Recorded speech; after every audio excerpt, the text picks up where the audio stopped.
Fascismo é uma ideologia que surge na Europa com raízes no final do século XIX, unindo o nacionalismo, o tradicionalismo e uma forte identidade estética sob um líder carismático para um projeto de nação guiado pelo capitalismo autárquico e por uma visão romantizada daquela sociedade. Isso é uma síntese do que vimos no Nerdologia, o que é fascismo. O primeiro movimento fascista fundado no Brasil foi a Legião Cruzeiro do Sul, de 1922, inspirada diretamente pelo Partido Nacional Fascista, fundado por Mussolini na Itália no ano anterior. Também em 1922 foi realizada a Semana de Arte Moderna em São Paulo. A proposta do evento era reunir diversos artistas de todo o Brasil, de vários campos das artes, para debater e expor perspectivas para a arte brasileira e a identidade nacional. Plínio Salgado tinha uma visão desconfiada do modernismo artístico. 4 anos depois da Semana de Arte Moderna, em 1926, ele publicou seu primeiro romance, O Estrangeiro, e, no mesmo ano, com Menotti Dal Picchia e o poeta Cassiano Ricardo, fundaram o Movimento Verde Amarelo, com o propósito de ser uma interpretação nacionalista do modernismo.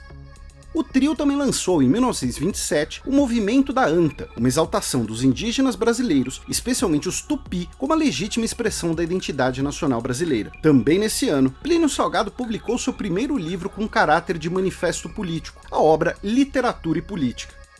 Nela, ele une ideias dos juristas Alberto Torres, que defendiam um Estado Nacional brasileiro centralizado e autoritário, e Oliveira Viana, um dos principais ideólogos brasileiros defensores da eugenia, a ideia de que os problemas brasileiros seriam superados por uma suposta melhoria racial. Como resultado, o livro de Plínio Salgado é um manifesto nacionalista, antiliberal, anticosmopolita, defensor de uma estrutura rural e tradicionalista e elitista.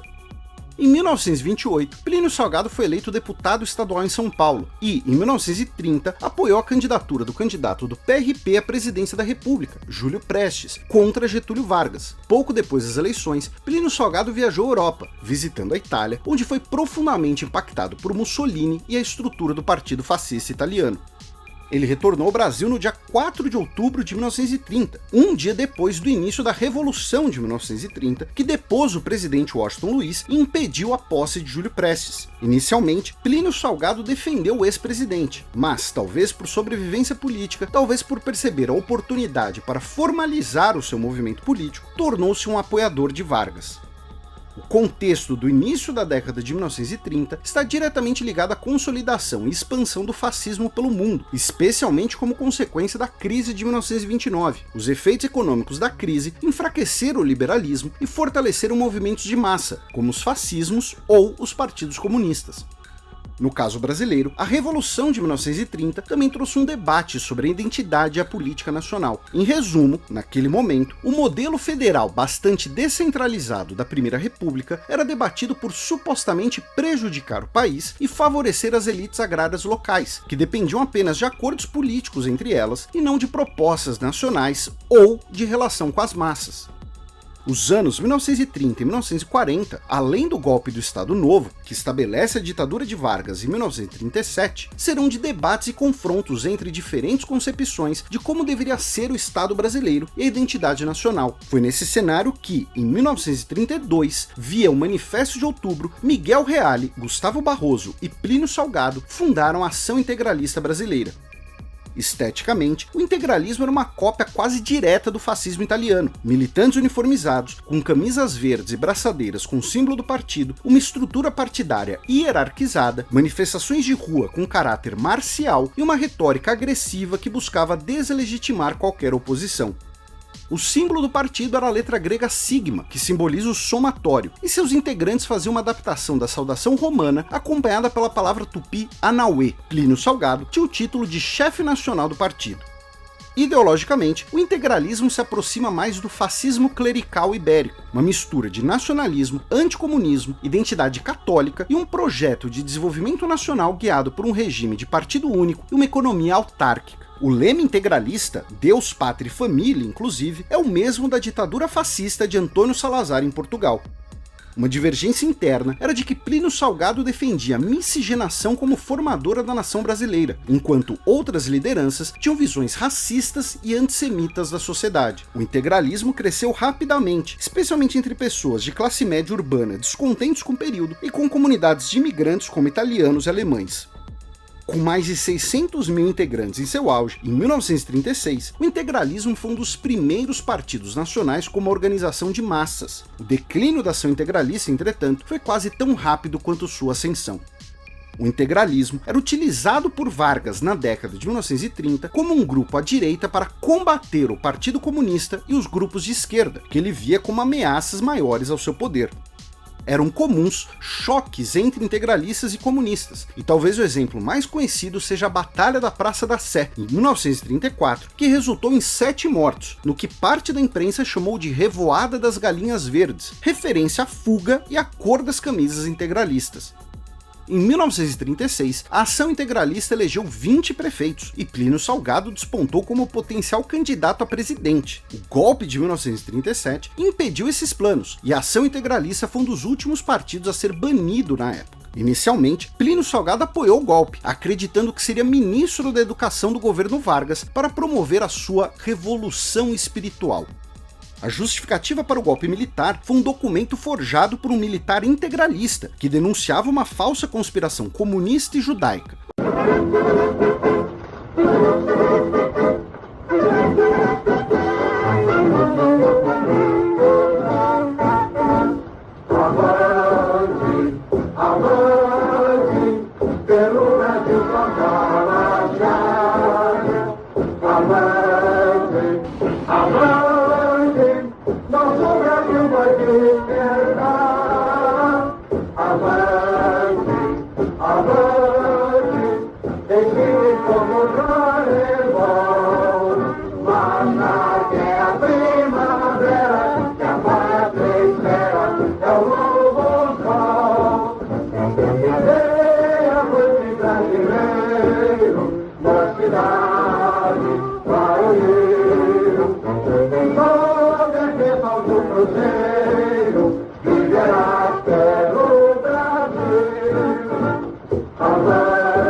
enchendo de fé, desfrutai nossa dor para a luta que vai realizar o dia integral do Brasil. Companheiros enchendo de fé, desfrutai nossa dor para a luta que vai realizar o dia integral do Brasil.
Sorvete, e o café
Palácio Guanabara realmente faz parte da história republicana brasileira, tem ali uma série de acontecimentos históricos, sendo que, com certeza, se a gente for falar fisicamente, o evento que ocorreu dentro do Palácio Guanabara, sem dúvida que é o Levante Integralista de 38.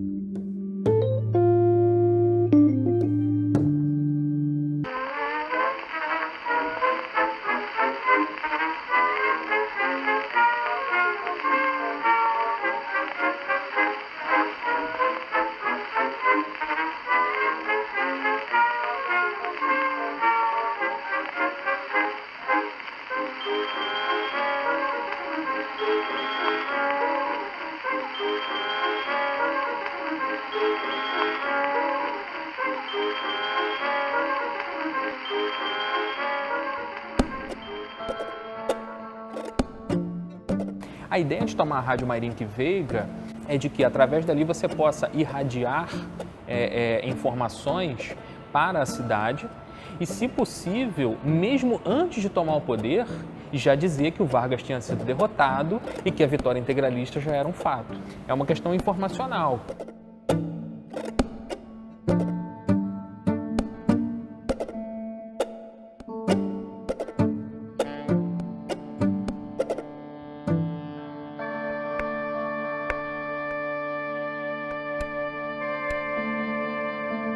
Enquanto os integralistas estão indo tomar esse arsenal da Marinha armados de fuzis e pistolas, você já tem a ameaça de um bombardeio ao arsenal da Marinha.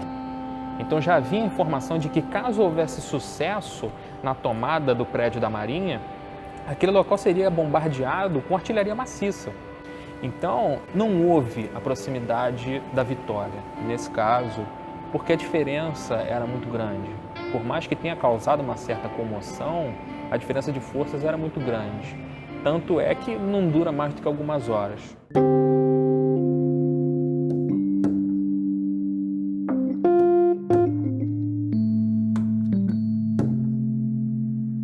Houve um segundo levante em maio de 1938, que se desenrolou em diferentes regiões aqui da cidade, mas o palco principal foi um ataque ao Palácio Guanabara, que era então residência oficial do presidente da República, do Getúlio e da sua família, e estava nos planos desse levante assassinar o próprio Getúlio no palácio. Como era uma área que não era tão protegida, rapidamente esses integralistas eles estão próximos do Vargas e da guarda pessoal dele.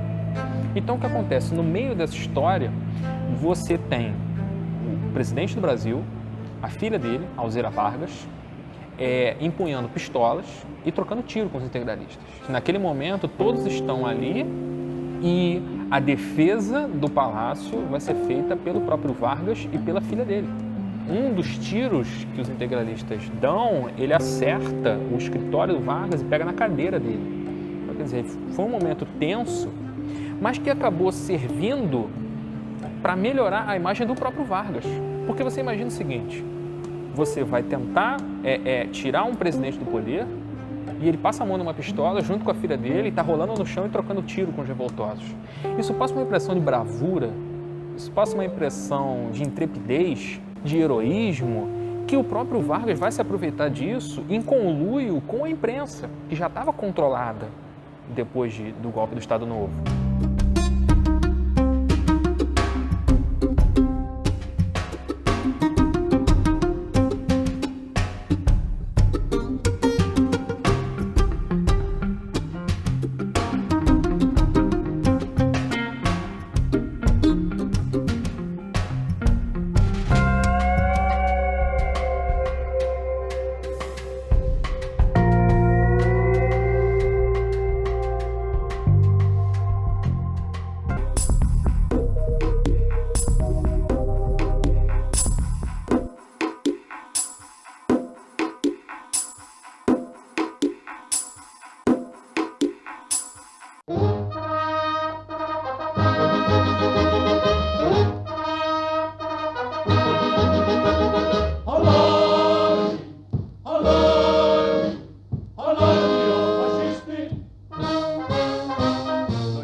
difendendo la patria nostra, noi tutti uniti difenderemo contro avversari e traditori che ad uno stermineremo.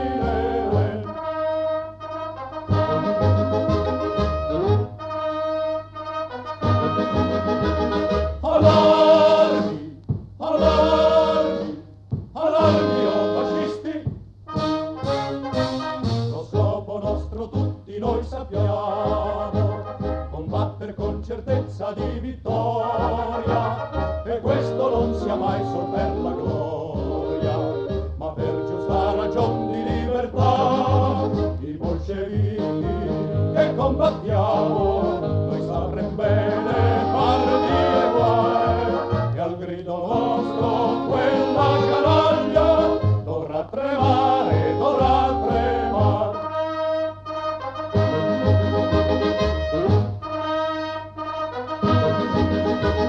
Allarmi, allarmi, allarmi, oh fascisti! Vittoria in ogni parte porteremo, perché il coraggio a noi non mancherà, e grideremo sempre forte forte, e sosterremo la nostra causa santa. In guardia amici e in ogni evento, noi sempre pronti tutti saremo, finché la gloria di noi fascisti in tutta Italia trionferà.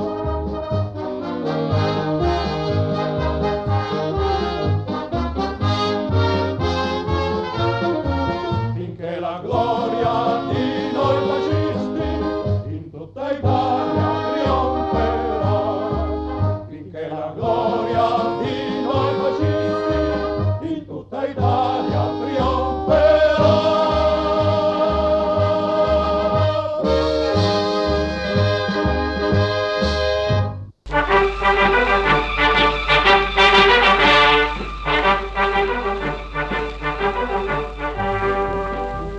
Mia cara madre giunta con la posta, la tua risposta, e leggo che la pioggia ritardò, la vita costa, e pensi a me che penso sempre a te.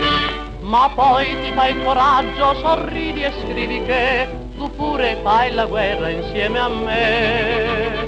Mamma, bisogna vincere, vincere nulla più.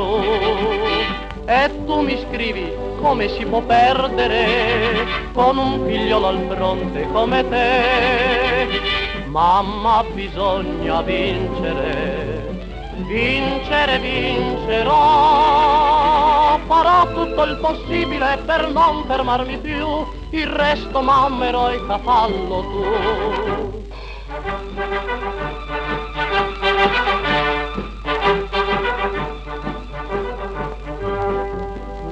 Il mio cuscino, il gruppo l'hai portato, sono soldato, non serve più.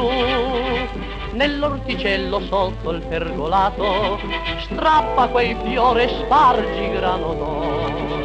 Risveglia in te l'orgoglio che un giorno hai dato a me, si tratta di resistere perché, mamma, bisogna vincere, vincere nulla più. E tu mi scrivi, ma come si può perdere con un figliolo al fronte come te? Mamma, bisogna vincere, vincere, vincerò. Farò tutto il possibile per non fermarmi più, il resto mamma eroica fallo tu.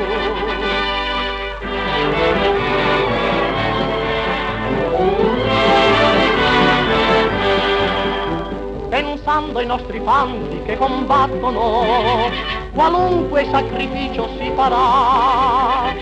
Mamma, bisogna vincere, vincere nulla più. Un giorno il nostro popolo stravincerà perché ha tutte mamme eroiche come te.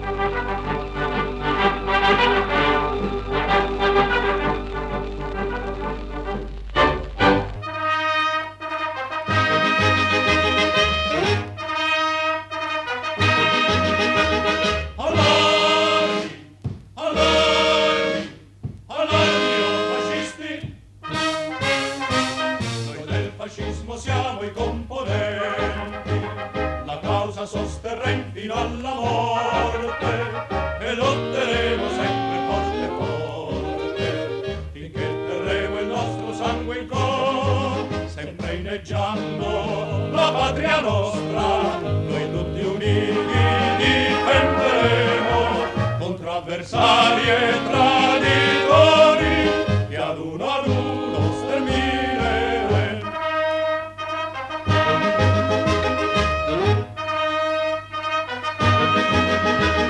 Allarmi, allarmi, allarmi o fascisti, lo scopo nostro tutti noi sappiamo, combattere con certezza di vittoria, e questo non sia mai sol per la gloria, ma per giusta ragion di libertà, i bolscevichi che combattiamo